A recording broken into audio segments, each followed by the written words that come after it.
El Señor esté con ustedes. Iniciamos hoy el capítulo primero de Daniel, que en esta versión de la Sociedad Bíblica Colombiana dice así. Durante el primer año del reinado de Joaquín, rey de Judá, el rey Nabucodonosor de Babilonia llegó a Jerusalén y rodeó la ciudad con su ejército. El Señor dejó que Nabucodonosor capturara a Joaquín y que también cayeran en su poder gran parte de los utensilios del templo de Dios. Nabucodonosor se llevó los prisioneros a Babilonia y puso los utensilios sagrados en el tesoro del templo de sus dioses. Además ordenó a Aspenaz, jefe del servicio del palacio, que de entre los israelitas de familia real y de familias distinguidas trajera jóvenes bien parecidos, sin ningún defecto físico, cultos e inteligentes, entendidos en todos los campos del saber y aptos para servir en el palacio real. A ellos se les enseñaría el lenguaje y la literatura de los caldeos. Vamos a mirar un poco esta parte del primer capítulo, que tiene todavía más temas que veremos adelante. Y de inmediato, como nos dice el padre Alexander Lileya, un franciscano que falleció en 2019, en su libro sobre Daniel, dice: notemos que a Daniel nunca lo llaman profeta en el libro de Daniel. Pero pues la ubicación que hace la versión de los 70, la versión griega, sí lo pone entre los profetas. También Mateo 24:15 dice el profeta Daniel, igual que hace Flavio Josefo en su obra Antigüedades, en el capítulo 10:11. En la Vulgata también, la versión de San Jerónimo, también lo llaman profeta. En fin, pero notamos que el libro de Daniel tiene un carácter más apocalíptico. Tenemos aquí el texto hebreo de Daniel y aquí lo notamos que lo ubican después del libro de Esther. Tenemos acá el libro de Daniel. Recordemos que la Biblia en hebreo se lee contrario a nuestro sentido, es decir, iniciamos desde esta primera parte, cuando inicia acá el libro del Génesis, hasta llegar hasta el último libro de la Biblia en hebreo, que es el libro de Crónicas, segundo de Crónicas. En fin, esto aquí también nos muestra que la escritura en hebreo y en arameo pues es exactamente el mismo tipo de letra, lo que llamaríamos el arameo cuadrado. Volviendo entonces a nuestro primer capítulo, encontramos, como nos dice el padre Lileya, que el libro de Daniel tiene 9 relatos midráshicos, que serían homilías. Vamos a ver qué importancia tiene esto de los géneros literarios para interpretar correctamente el libro de Daniel. Entonces tiene 9 relatos midráshicos, prácticamente uno por capítulo, en los capítulos del 1 al 6, en el capítulo 13, y los relatos de Bel y el dragón, que están en el capítulo 14, que están en la Biblia católica. Recordemos que las Biblias protestantes no tienen los dos últimos capítulos. Hay además 5 textos apocalípticos que están en los versículos del 2:29 al 45 y los capítulos 7, 8, 9 y del 10 al 12. Entonces, estos son relatos apocalípticos. Más adelante miraremos qué implicaciones tiene esto.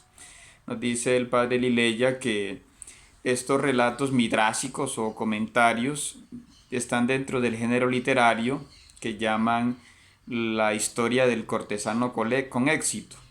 Este estilo de género también lo vemos en Génesis, ¿no? En la historia de José, una persona que triunfa dentro de la corte de Egipto, Tobías, Judith, Esther y otros textos del Medio Oriente que también muestran personas que triunfan dentro de, diríamos, dentro de un gobierno. Por tanto, este libro no habla de un futuro lejano. Ya miraremos un poquito, sobre todo con el tema de la cuarta bestia que algunos identifican con Roma, pero que en el texto apunta más hacia el mundo griego, los imperios helenísticos de los Seleucidas y los Lágidas. Y como dice el padre Lileya, más que hablar de nuestro tiempo, más que hablar de un pronóstico, se habla más bien a nuestro tiempo, es decir, las cosas malas que hicieron los gobernantes o que hicieron las autoridades, que también las podemos hacer nosotros, el Señor las rechaza. Y el Señor pide testigos valientes, personas que den testimonio como Daniel y los tres compañeros.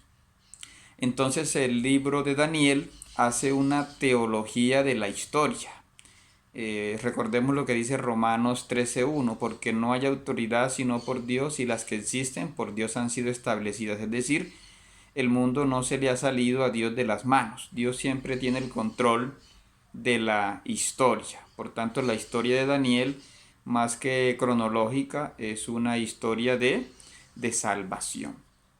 Daniel 1 se escribió en hebreo, como les mostraba en la Biblia. Hebrea es la misma escritura que el arameo, pero quizá se recogieron varios materiales, porque por ejemplo en Daniel 1:19 Nabucodonosor exalta a Daniel, pero en Daniel 2:26 parece no conocerlo.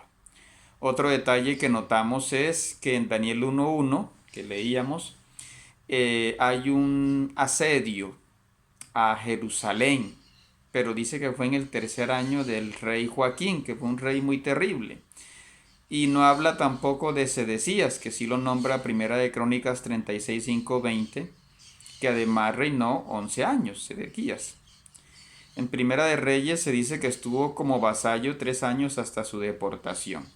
Entonces ya vemos que en Daniel 1:1 hay una cronología imprecisa. ¿Por qué? Porque al autor de Daniel no le interesa tanto la precisión, sino el mensaje sobre cómo Dios salva a su pueblo, ¿no? Y algunos estudiosos dicen que quizá él se basa en un historiador griego de su tiempo, que era Beroso, o babilonio, que escribió en griego, y que dice que fue hacia el 606 cuando el rey Nabucodonosor asedió a Jerusalén, pero la batalla de Carquemis en la que Nabucodonosor derrotó a los egipcios fue hacia el 605. Allí participó su padre Nabopolázar y Nabucodonosor era el hijo, todavía no era rey. Y la primera vez que Nabucodonosor sometió a Jerusalén fue en el 597, entonces hay como un desfase en este primer dato que da Daniel 1:1. Otros opinan que es que está mezclando datos de Segunda de Reyes 24:1 y de Segunda de Crónicas 36:5-7. O que quizás se trató de un asedio muy breve. Allí lo que nos dice es que asedió la ciudad y se llevó gente para Babilonia.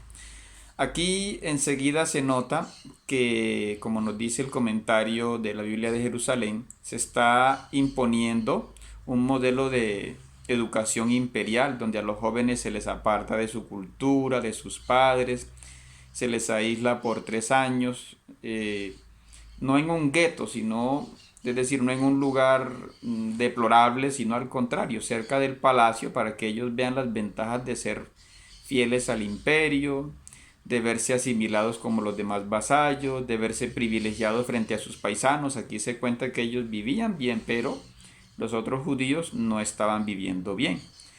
Se les cambia el nombre que ellos tenían por el nombre de la cultura dominante. Sí, más adelante veremos también que tiene esto de importancia. Se les ofrece una educación ventajosa. La educación de ese tiempo de los babilonios era de las mejores en medicina, en arquitectura, en matemática, en administración, en traducción, en crónicas. Entonces era una educación importante, ¿no? Pero, como recordemos, a Daniel siempre se le presenta como un hombre de estado, al cual Dios le otorgó entendimientos de libros, ciencias, sueños y visiones, y es por eso que no lo consideran los judíos como un profeta estricto. Aquí también encontramos una reflexión que nos hace el padre Lileya y nos dice que el autor de Daniel, sobre todo en Daniel 1, 3, 4, parece estar aludiendo a una profecía de Isaías al rey Ezequías. Esa profecía dice: y tomarán a tus hijos salidos de ti, a los que tú engendraste, para que sean eunucos en el palacio del rey de Babilonia. Y en este texto se relaciona la belleza y la salud con la inteligencia, un prejuicio que combatió pues obviamente Jesús, y que en Primera de Corintios 1, 26, 29 se nos dice que no debemos juzgar según las apariencias de la carne, pues Dios escogió lo débil, lo necio, lo plebeyo, lo que no cuenta, para humillar el orgullo del mundo. Eso apunta a veces a que, por ejemplo, a Pablo, un texto del año 150 después de Cristo, lo describe como poco agraciado físicamente. Dice que era un hombre de baja estatura, calvo, de piernas torcidas, de constitución robusta, cejijunto y un poco de nariz aguileña. Esto de inmediato nos traslada a no dejarnos llevar por los prejuicios. Recordemos que en estas culturas era como muy importante la apariencia, y todavía hoy se tiene como importancia física o juzgar a las personas por su apariencia, ¿no?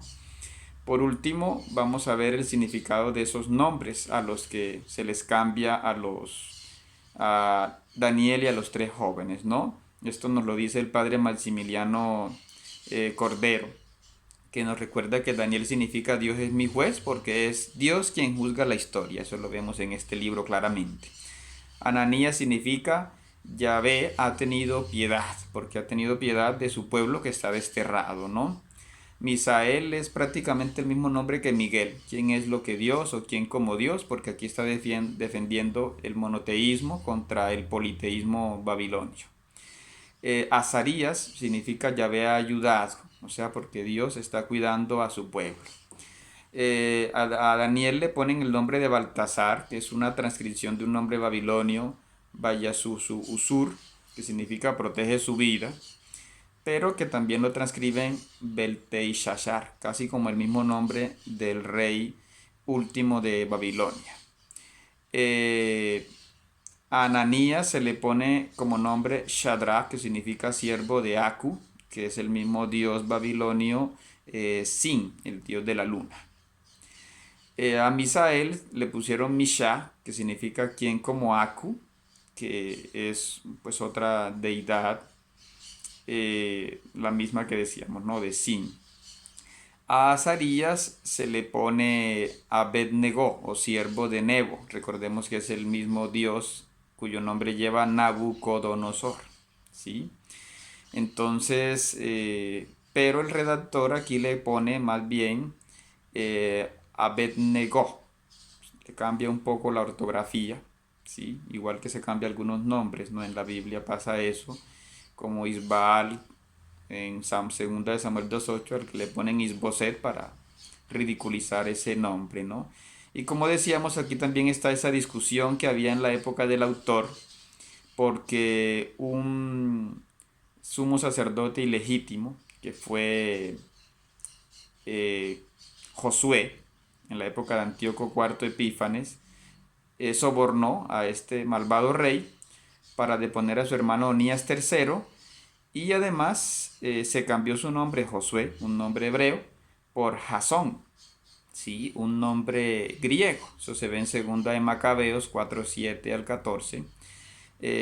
Entonces vemos que los judíos tenían esa lucha, esa incomodidad por el cambio de nombres. E incluso a este Antíoco Epífanes, Epífanes significa Dios manifestado, la gente prefiere llamarlo Epimanes, que traduce loco.